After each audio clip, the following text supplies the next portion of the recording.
natural science or physics and computer science that I did is so fascinating and it's like magic. And I want to give this passion or this admiration for science to other people. My guest is a medical physicist and a passionate science communicator. She's currently teaching digital economy at the University of Applied Sciences, Vienna. Even if computer scientist students, maybe they're not so interested in social topics or diversity, you have to talk about it and you have to reflect. On her Instagram channel, the Sciency Feminist, she's debunking stereotypes, providing a female perspective on science. It's for everyone who's interested in feminism, for everyone who's interested in science, and everyone who wants to see female role models in science. My name is Alexander. I'm part of the People and Culture team at Greiner. Greiner Talks. We talk transformation. Listen in and get inspired. Welcome, Elka Xharo. Hi, thank you for inviting me.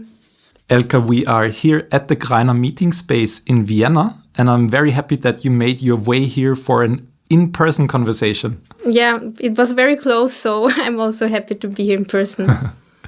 It's a beautiful sunny day outside. Did you catch some sunshine on the way here? No, it was too close. I live too close from here, so I just catch like 10 minutes of sunshine, but I think I will do it later. Elka, what connects us is most likely our fascination for social progress, for looking behind some simple headlines. What is it that drives you, that motivates you when communicating about science? So first of all, it's just my passion. I think natural science or physics and computer science that I did is so fascinating and it's like magic. I always say that I don't need any magic or fake science. I just can look into the sky and to astronomy and it's really fascinating. And I want to give this passion or this admiration for science to other people and explain them and show them, hey, it's not just hard mathematics and complicated and only for genius people, but it's really interesting and it can be understandable for everyone. And on the other hand, one very important point was the pandemics. So when it happened, everything changed for everyone, I think. And also for me, I saw what can fake science do. So fake news and this fake science, they really threaten our lives. And I thought, okay, it's really important for us people who have the privilege to have an education in medicine or in science. We need to give our knowledge to people who maybe are interested, but they don't have the knowledge or the education to really explain it to their friends or to their family. What is happening? What is the vaccine? And then is it dangerous to get the COVID vaccine or not? And so I thought, okay, I need to give them some tools to take them and to spread it out in the world. And that's one of the reasons why you are running an Instagram channel called the Sciency Feminist. How would you describe that channel? Why should someone follow your page?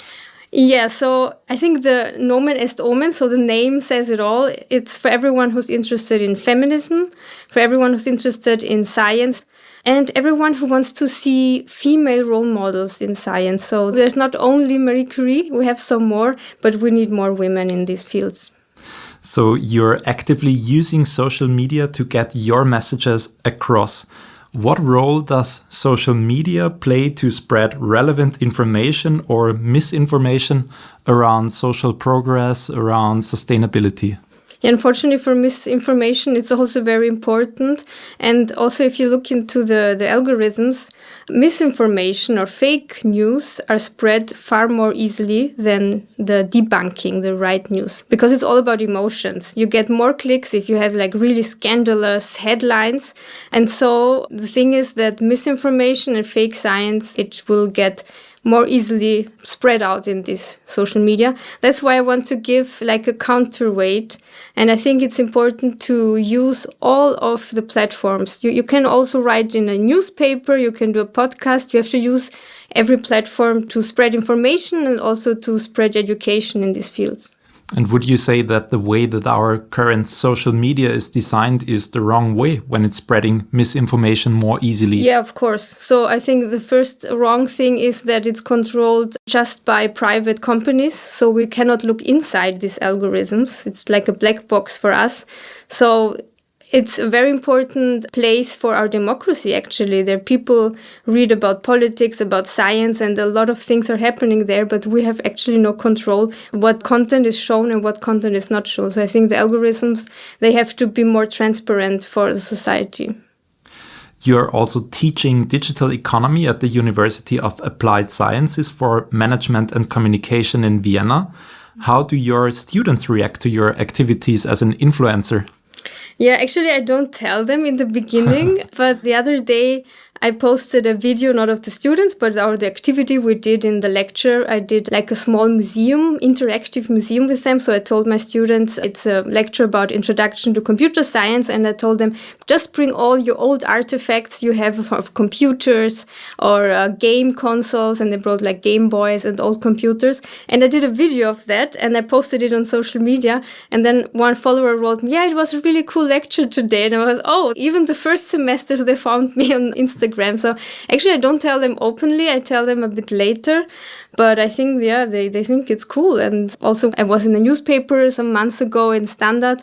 And also, some students said, hey, cool interview in the Standard. So, yeah, it's nice.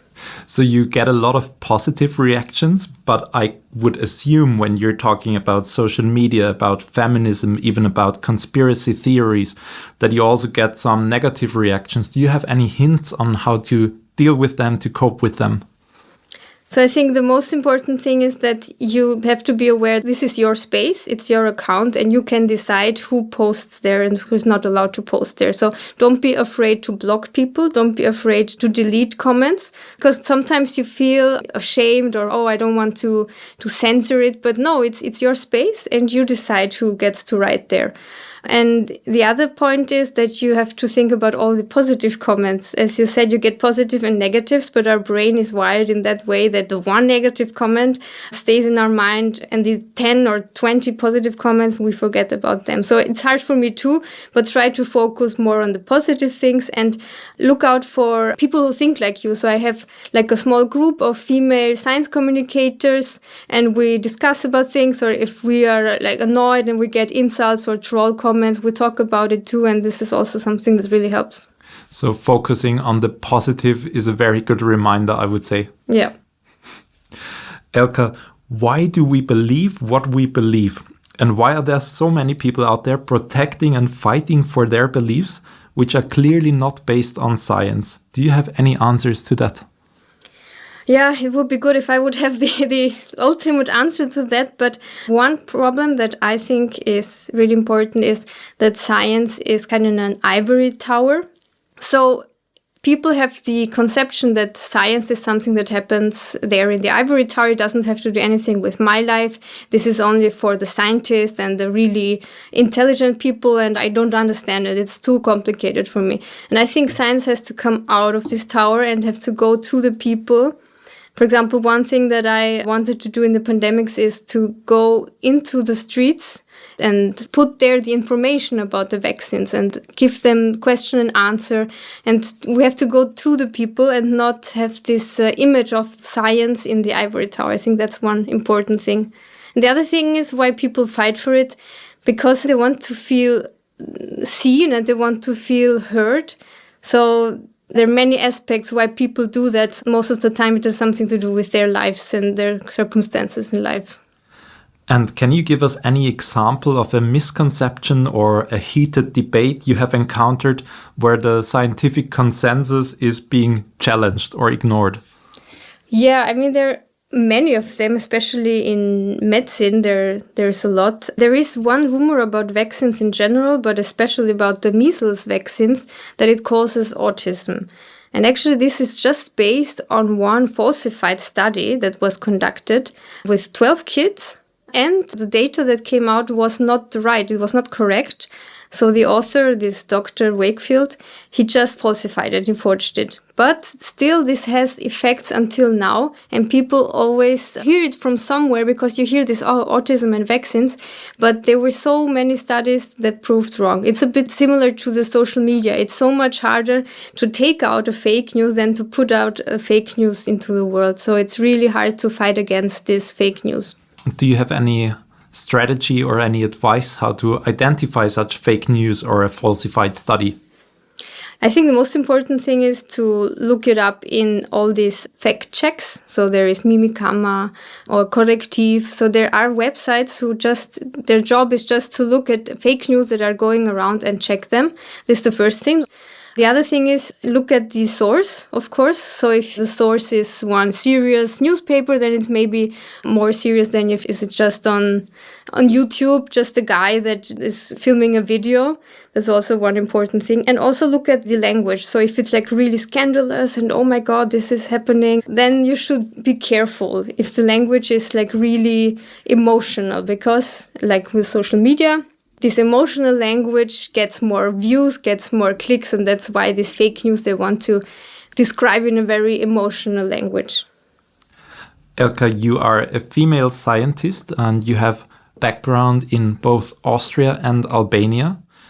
What are the most significant barriers you see for women or for other underrepresented groups in research in science today? So I think it's the same as in the rest of our society. So science and research is just part of our society. And in our society, women and minorities, they face sexism, racism, but not only openly sexism and racism, that also happens, but the more dangerous thing is the unconscious bias. So every one of us, even me, that I talk about and read about these topics a lot, but I still have an unconscious bias. So when I see someone, when I interact with someone, in my head, I will treat them differently. And also there are many studies who show that if you have a CV from a woman with headscarf or a woman with a foreign name or a woman with an Austrian name, even if it's the same CV, it will be handled really different. It's unconscious, so we don't really know about it. And that's a problem that it's in the whole of society, but of course in research and science also. But also the one special thing about research is that most of the time in academia, the jobs are not very secure jobs. So you have only these short-term jobs, you have to find something new. And for women, which still do most of the care work in our society and want to create a family maybe around 30, it's really hard to get this under one umbrella to have your work and life balance. And what are some of the learnings that you made in your career to deal with that biases, to tackle these biases? Do you have any advice, any insights? So I also teach a course in software engineering, and we talk about gender roles in computer science, and we want the students to reflect on that. So I think you really have to tackle it head on. Even if computer scientist students, maybe they're not so interested in social topics or diversity, you have to talk about it and you have to reflect. And actually, I had this lecture about gender roles in STEM some weeks ago, and it was a really interesting and nice thought process that happened. And also the cool boys in the last row, they started to reflect and think about, how was it when I was little and I wanted to play with a doll? I was treated differently from my peers, and it's really interesting. You just have to talk about these things. So it's a topic that affects all of us regardless of roles, of studies, of the field you work in. Yeah, and especially in a male-dominated field like computer science, it has to be addressed. What advice do you have for young women or for young men who want to pursue a career in STEM, so in the fields of science, technology, engineering, or mathematics? So number one is you have to be really persistent. So I studied at Technical University in Vienna, and it's not easy. So it's doable, and I wasn't a complete computer nerd, just studying all the time, but still you have to be persistent, don't give up. And most importantly, you have to find a peer group, so you can not make it alone. You need your friends, you need your peer group. Yeah, go into the student groups and try to do your homework and all your studying together with them. So team up. Yes. And fight together. Yes. Elka, there's so many more questions I would like to ask, but we're slowly coming to an end of this conversation.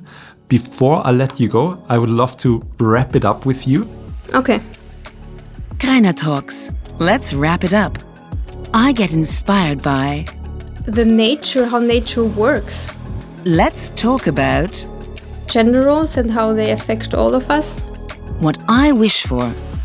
I wish for a more fair society, not only in regard of gender roles, but in general. We need to start we need to start discussing how all of these topics that affect us bind together and how they connected. Your message to the world. Think about each other, think about how the world works, and start to build a fairer society for everyone. I like that very much. Thank you so much for coming here, Elka. Thank you. That was a real pleasure speaking to you, and thank you everyone for listening in. Make sure to check out the Sciency Feminist on Instagram, and have a fantastic day.